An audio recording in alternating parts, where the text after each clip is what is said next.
Y aquí estamos como siempre en Que Lunes por Tele11, tele11.com/en vivo, si acaso nos estás viendo a través del mundo. Y nos encontramos nuevamente aquí en el 8 del Río. Mira, si tú estás de huelga por la UPR y tienes hambre, cáele aquí al 8 del Río. Anuncios sin pagar por ahora. Y mira, nos encontramos hoy porque me gusta que Puerto Rico sigue evolucionando estilo Pokémon. Y aparte de ver películas de zombies, películas de la milicia y películas del caserío, vamos a tener películas de superhéroes. Eso es así. Aquellas fanáticas, mira, sé que están esperando a Supergirl, pero antes de llegar a Supergirl, tenemos unas películas que les queremos contar y con nosotros tenemos a una de las actrices que se volvió superhéroe. Ella es nada más y nada menos que Lysaiddie Díaz. Un placer estar aquí. Muchas gracias por tenerme. No, el placer es todo nosotros, porque mira, tenemos con nosotros The Real Supergirl, The Puerto Rican version of Supergirl. Entonces, Lysaiddie, ¿cómo te sientes ser de las primeras actrices puertorriqueñas en interpretar superhéroes creados por puertorriqueños y tras que eso, hecho en Puerto Rico? Mira, se siente súper bien porque esta industria poco a poco va creciendo. Se le van dando, ¿verdad?, más puertas a diferentes géneros, a diferentes historias, y haber tenido la oportunidad de darle vida a un superhéroe boricua y grabarse aquí fue un honor súper grande, y pienso que de aquí en adelante pues van a surgir más cosas. Eso es así. Puerto Rico, the next Hollywood. Porque si India es Bollywood, Puerto Rico sería Ricowood o something like that. Don't quote me on that. Don't quote me on that. Suena bien. Okay, pues sí que quote me on that. Entonces, cuéntanos un poco acerca de su película que se estrena en el Superhero Fest, que es mañana, martes 19. ¿Cómo se llama la película y más o menos de qué trata? Bien, como bien dijiste, pues mañana martes 19 a las 7 de la noche en Fine Arts de Miramar, ahí estaremos en el Superhero Film Fest. Yo tuve la oportunidad de ser parte de la película Los Insólitos. Los Insólitos le da vida a Doctor Casco, que es un superhéroe boricua creado por Joel Velázquez. Y pues técnicamente en esta película se trata de un crossover entre dos superhéroes distintos que se unieron, Espátula Negra y Doctor Casco, y ellos luchan contra el mal en Puerto Rico. Y aquí en esta película vamos a estar viendo cómo ellos se enfrentan a dos de sus enemigos, ¿verdad?, que están tratando de hacer ahí fechorías por las calles de Puerto Rico, y ellos están para protegerlo. Entonces, preguntativa, porque yo soy así. ¿Esto es basado en un cómic o es un personaje, son personajes que fueron hechos para la película? Doctor Casco es basado en un cómic.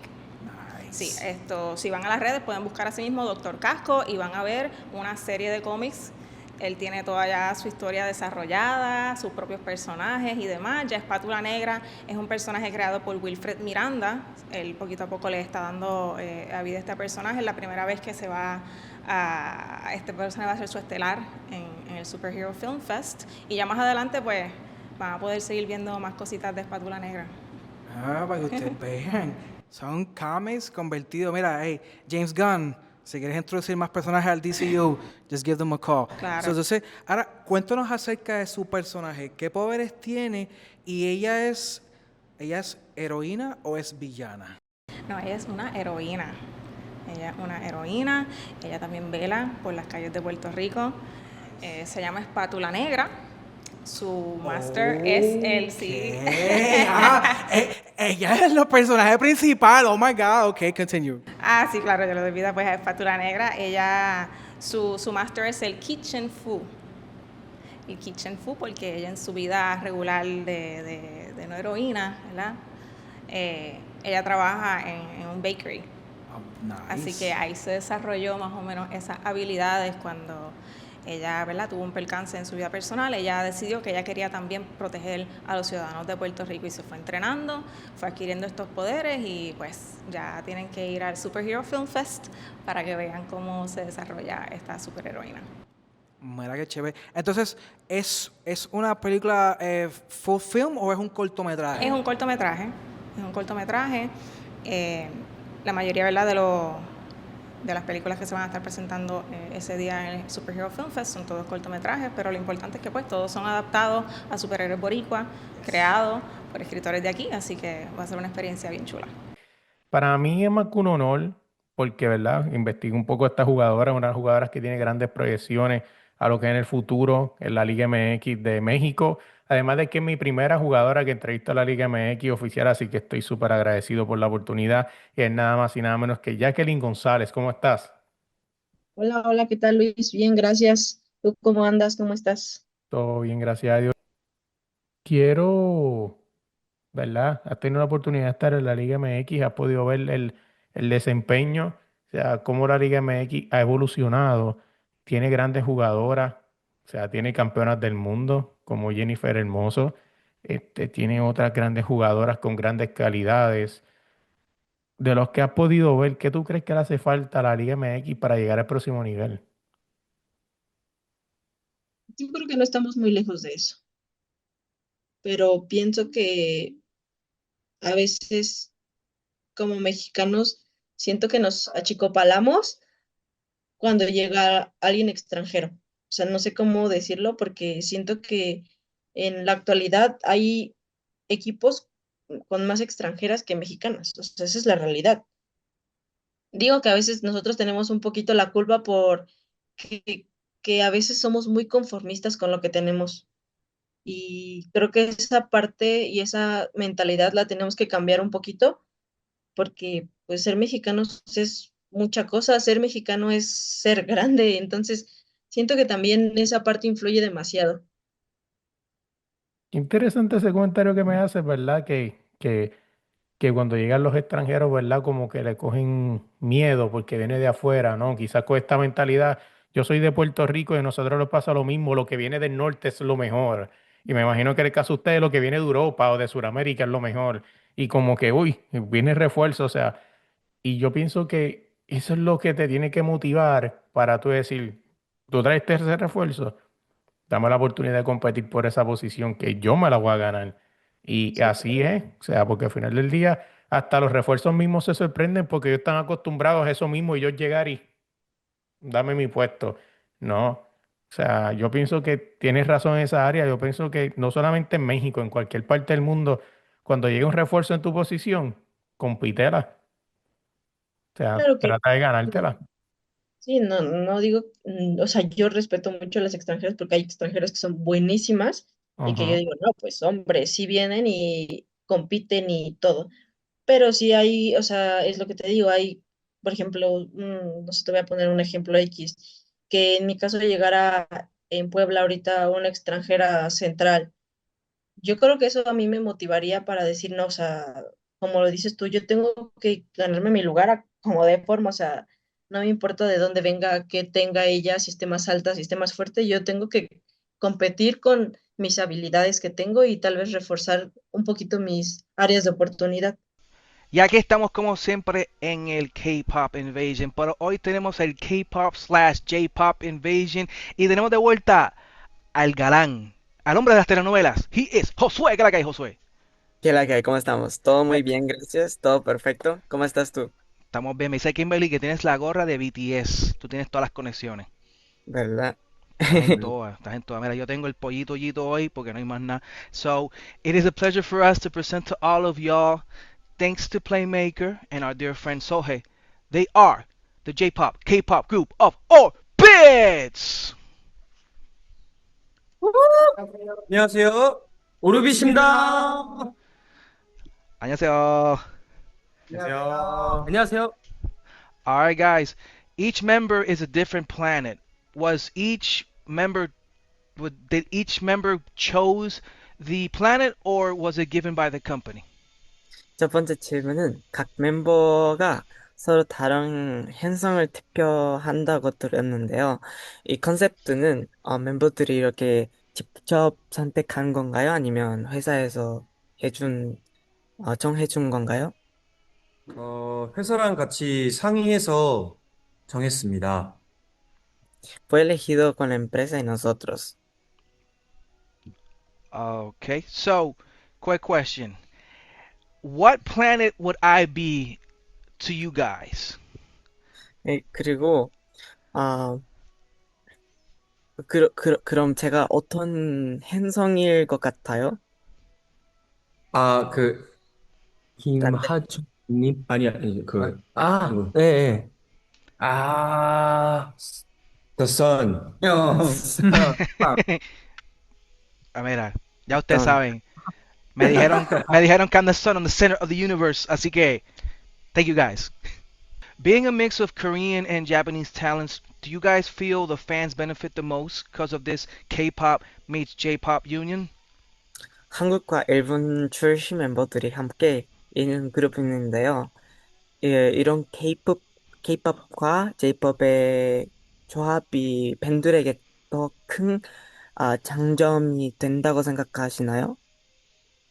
네, 아무래도 저희가 이렇게 한국 멤버도 있고 일본 멤버도 있다 보니까 한국과 일본에서 많은 활동을 더 할 수 있는 것도 너무 좋은 장점인 것 같고, 서로 한국에서 활동할 때는 일본 멤버들이 한국 멤버들한테 도움도 많이 받고, 저희 한국 멤버 같은 경우에는 일본에서 활동할 때 일본 멤버한테 많이 도움을 많이 받다 보니까 더 이렇게 다양한 경험을 할 수 있어서 너무 좋은 것 같습니다.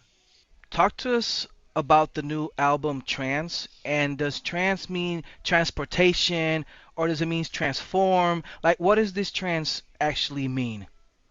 그리고 새 앨범 트란스에 대해서 좀 더 자세히 이야기해 줄 수 있나요? 트란스는 이동을 의미하나요? 아니면 변화를 의미하나요? 트랜스라는 단어가 말씀하셨다시피 트랜슬레이트도 있고 트랜스폼도 있고 변화를 뜻하는 단어 앞에 자주 붙는데 지금까지의 오르빗에서 한국 활동을 시작하면서 좀 더 변화된 모습을 보여주겠다, 좀 더 진화된 모습을 보여주겠다라는 의미에서 앨범명을 트랜스로 하게 되었습니다. Transportation, transformation, translation. Oh, all right. Interesting. Super cool. So, how many songs are in this album? 그리고 이번 앨범에 노래 몇 곡 있나요? 5곡 들어가 있습니다. All right. Mira, ya saben, lo pueden buscar en todos lados.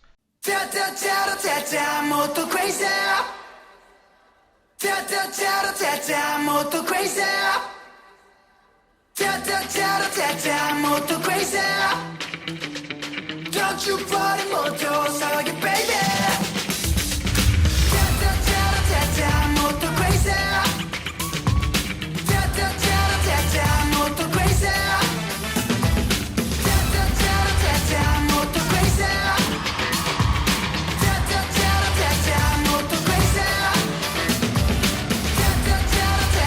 Moto crazy. Don't you party moto, sorry baby. Never mind, gotta move back so I can tell the magazine. Just get ready to right now. You got the sound, crazy baby. Out of on them, but today we gotta do, yeah yeah. Ow! Talk so thinking that story, thinking of more than a break it down for me. Tell me, yeah, no 소리 느껴도 소란이 오기나 하트나 유래로. Something new, but now 말해도 도복하라 도고만 오다스 하루간만 많아지고 Hurry now, got that trust for you.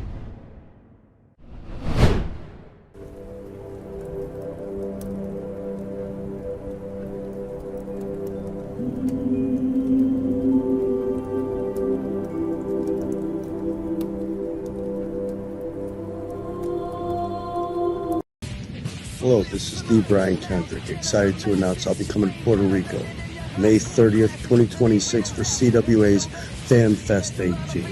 I hope it's the first trip of many.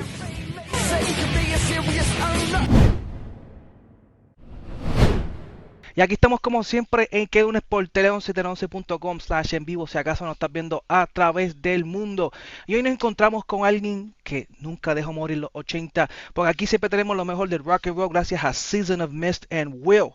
And it's a pleasure for us to have with us today a man that has the 1980s alive like it never ended. The man that has the ghouls moving around. He is Daddy Ghoul from the Ghoul Stars.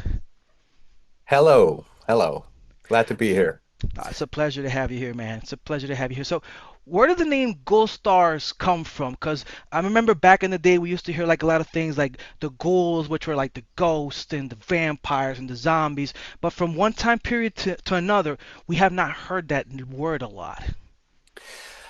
Well, when I started, actually, when I wrote songs for this band, they were obviously influenced by old horror movies and sci-fi movies and underground cinema from the 80s and beyond. And I started thinking of a name, and the word ghoul had stuck in my head for a long time. And I didn't want the band to be named Ghoul as such, so I thought that it has to have some other word combined to it. And I think the stars part comes from Star Wars and Death Star. So Ghoul Stars is sort of like a combination of ghouls and Darth Vader. Ah, every fan of Star Wars that listen to us right now, like, yes, he knows what he's saying. And the interesting thing is, right, what we're gonna talk about in a little couple of minutes is the album has to do with the universe, and you talk about a spaceship, so we're like putting the stars and the goal all in one. Yeah, pretty much. And it's also all the songs are, or at least some of the songs are influenced by old sci-fi movies as well. And I'm a huge fan of Star Wars and all things 80s. And even though the first Star Wars came in 1977, but anyways. It was at the back end of the 80s. It's still gonna be kind of 80s for all of us. So we really, that's how it is. Let's talk about the Dark Overlords of the Universe. Is the album's name and the promotional song. Talk to us a little bit about the inspiration and why is Howard the Duck one of them? Well, I remember watching Howard the Duck for the first time. It was probably early 90s or something like that. And the phrase, the Dark Overlords of the Universe, just stuck in my head since then. And I don't even actually like the movie that much, but It happens. but I love the title, The Dark Overlords of the Universe, and like there's this saying, go big or go home, and there's not much bigger than the Dark Overlords of the Universe. That is facts. So I think it fit the concept of the album and the whole band, which is sort of like over the top, a little bit tongue in cheek part here and there, but it's all for the love of trashy movies and old horror flicks, and even Howard the Duck. I recently bought it as a Blu-ray and I watched it, and it was a fun movie actually. It was better than I remembered, but it's not my personal favorite. What is next for you guys under Season of Mist? Are there any tour dates you guys have anything in mind? Are you guys planning on going to Latin America? Because Latin America, they love their rock and roll and their 80s concepts. Well, if it were up to me, I would be there in a heartbeat. But unfortunately, the logistics are very expensive. But right now, this will be published next week. But I think it's easy to tell that we just signed to this agency that's going to be selling our shows, and right now there are shows booked in Finland, and we're going to do Nice. a proper great tour in late this year, like in December, and with this band that's a lot bigger than us. So it'll be like big venues, and I think they're going to be sold out. So that's awesome. In the unknown, the mysterious, the unexplainable. That is why you are here.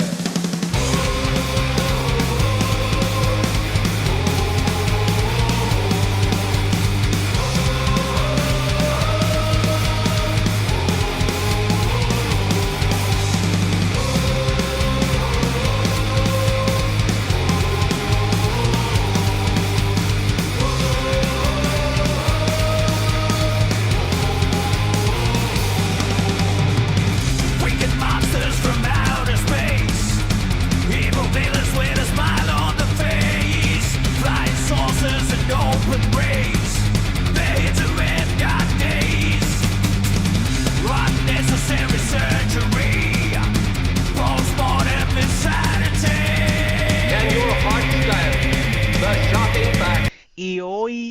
K-pop invasion, we're gonna bring with you a man that is bringing the classical. Because all of you that know what classical music is, he's bringing the classical into the K-pop, and he's making a name for himself on his own, which is something that we applaud and we should see more of. Para todos ustedes que nos estén viendo en su casa, we have with us, directly from SKS Entertainment, he is all in! Thank you so much for having me here. My name is All In. In Korean, it is Orlin, which are like the last two words of violin. And I am the first ever violin-driven K-pop soloist. And so what this means is all of my songs, you guys can expect to have violin and K-pop in it moving forward. Thanks for having me here. No, it's a pleasure, man. It's a pleasure. And you literally jumped to a question, but I'm gonna make it anyways. So let's starting off. So you just mentioned what the all in sounds like, but when I spoke to some people and I said, "Oh, we're gonna have all in," it kind of sounds like a group name. So when you created the name All In, did you ever visualize and say like, this sounds like a group name, but I have a feeling and I have another meaning to what it stands for?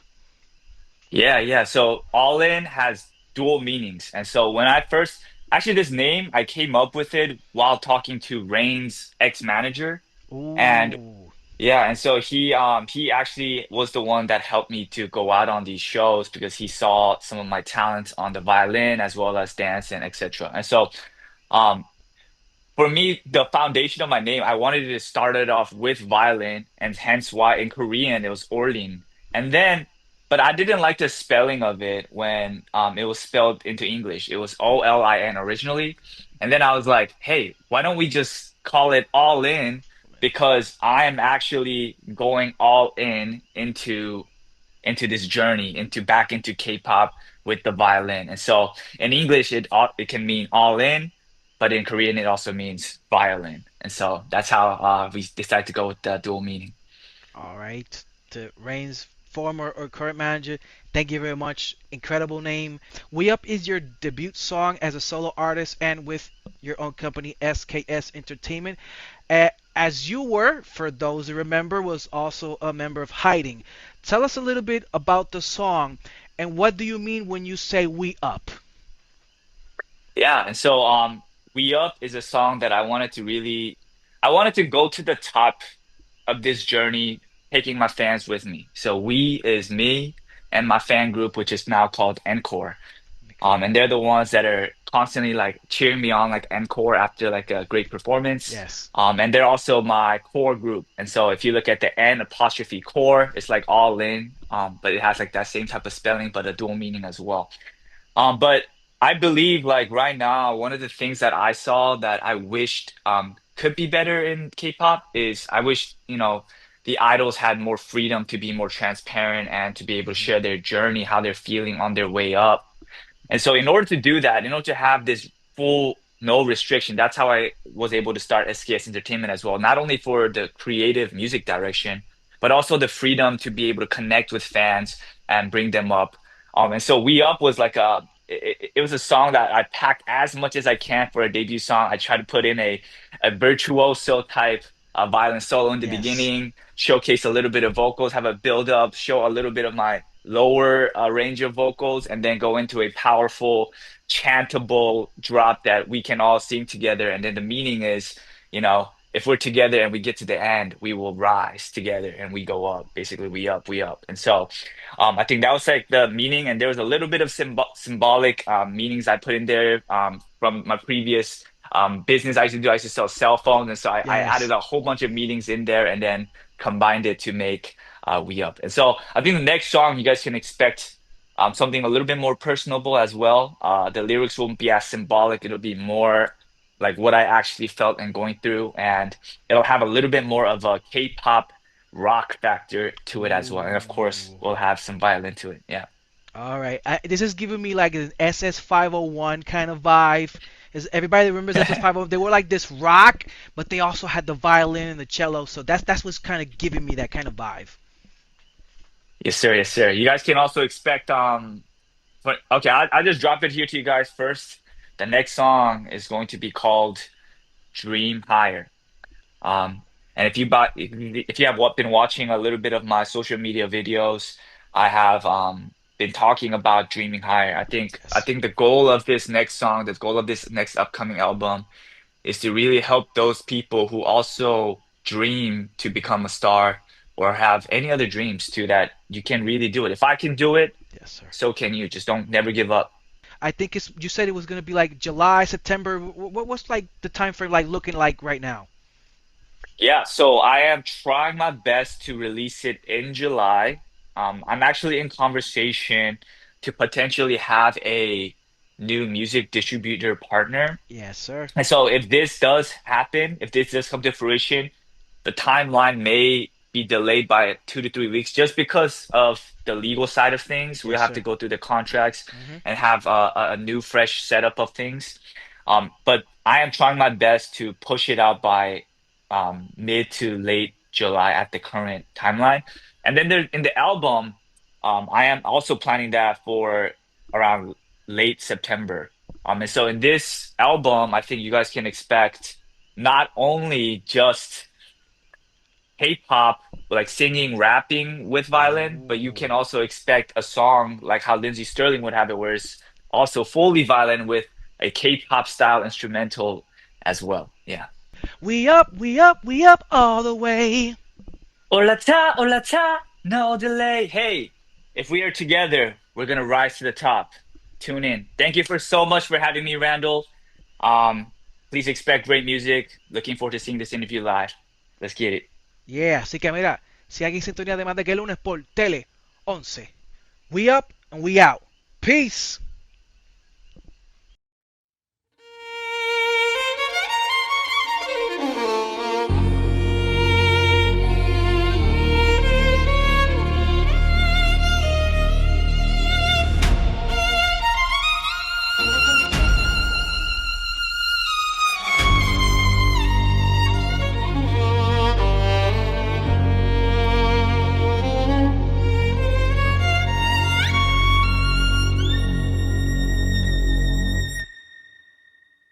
Low light TV feels too loud. Fake love filters through the crowd. Whispers fade, I hear my sound. 진짜만 남아 no breakdown. Still moving, the storm rolls in. 흔들림 없어, I just begin. Rising quiet, no one knows. 조용한 파도 속 I grow. No talk back, I climb, stay plain. 방식이 달라, 결과로 explain. When the water goes high, heart but change. 허락 안 받아, I just change.